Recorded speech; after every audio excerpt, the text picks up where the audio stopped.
நாடாளுமன்றத்தில் பிப்ரவரி 1ஆம் தேதி இந்த பாஜக ஆட்சியின் கடைசி பட்ஜெட் தாக்கலாக உள்ளது.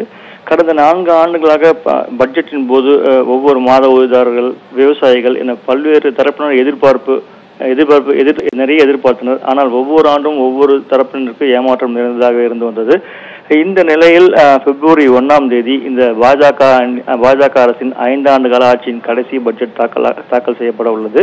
இந்த பட்ஜெட்டை இடைக்கால நிதியமைச்சரான பியூஷ் கோயல் தாக்கல் செய்ய உள்ளார். இந்த பட்ஜெட்டை பொறுத்தவரை வழக்கமாக மக்களவைத் தேர்தலுக்கு முந்தைய பட்ஜெட் எப்போதுமே ஒரு ஓட் ஆன் அக்கவுண்ட் என சொல்லப்படும் இடைக்கால பட்ஜெட்டாகவே இருப்பது வழக்கம். இந்த முறை பாஜகவுக்கு பல்வேறு நெருக்கடிகள் ஏற்பட்டுள்ளது. சமீபத்தில் நடந்த 5 மாநில தேர்தலில் முக்கியமான மாநிலங்கள் தோல்வியடைந்தது. கருத்து கணிப்புகளில் பாஜக பின்னடைவு ஏற்பட்டிருப்பது.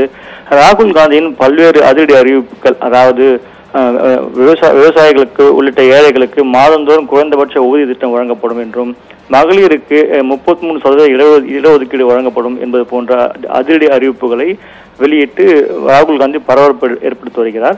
அது மட்டுமின்றி ரஃபேல் போன்ற விவகாரங்களை முன்னிலும் தீவிரமாக முன்னெடுத்து வருகிறார். இதனால் பாஜக அரசுக்கு பல்வேறு நெருக்கடிகள் ஏற்பட்டுள்ளது. அதனால் இருக்கும் இந்த குறைந்த கால அவகாசத்தில் தேர்தலுக்கு முன்பு மக்களின் மதிப்பை சம்பாதித்து விட வேண்டும் என்ற நிலைக்கு பாஜக தள்ளப்பட்டுள்ளது. அதனால் இந்த பட்ஜெட்டை இடைக்கால பட்ஜெட்டாக தாக்கல் செய்தாலும் அதில் முழு பட்ஜெட் போன்ற பல்வேறு அறிவிப்புகளை வெளியிட பாஜக முடிவு செய்ததாக தகவல் தற்போது வெளியாகியுள்ளது. அதன்படி விவசாயிகளுக்கு இது போன்ற இந்த முடிவை முன்கூட்டியே எதிர்பார்த்த காங்கிரஸ் இது இடைக்கால பட்ஜெட்டாக தான் இருக்க வேண்டும், முழு பட்ஜெட்டாக இருக்கக்கூடாது என எதிர்ப்பு தெரிவித்துள்ளது. ஆனால் முழு பட்ஜெட்டாக இருக்கக்கூடாது, அந்த புதிய அறிவிப்பு இடம்பெறக்கூடாது என்ற எந்த விதிமுறை எதுவும் இல்லாததால் பாஜக நிறைய அறிவிப்புகளை வெளியிடுகிறது. குறிப்பாக விவசாயிகளுக்கு பல்வேறு திட்டங்களை அறிவிக்கிறோம்.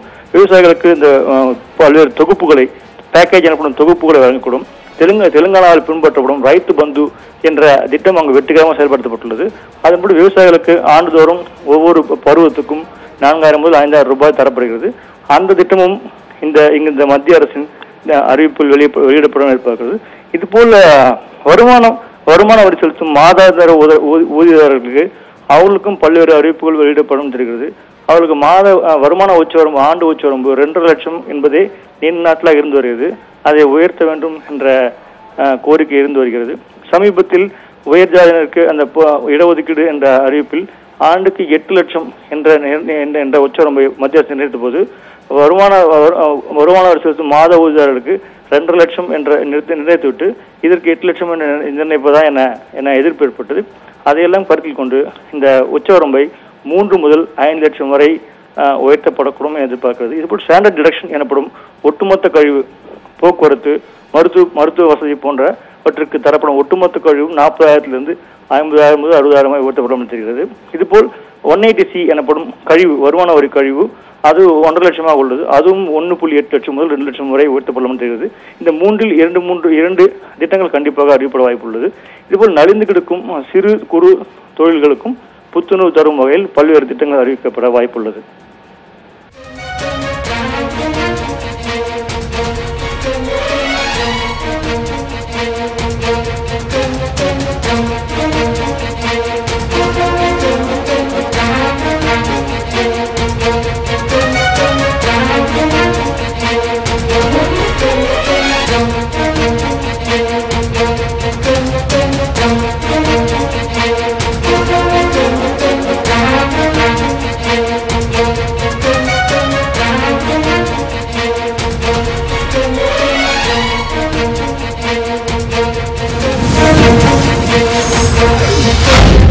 வணக்கம்.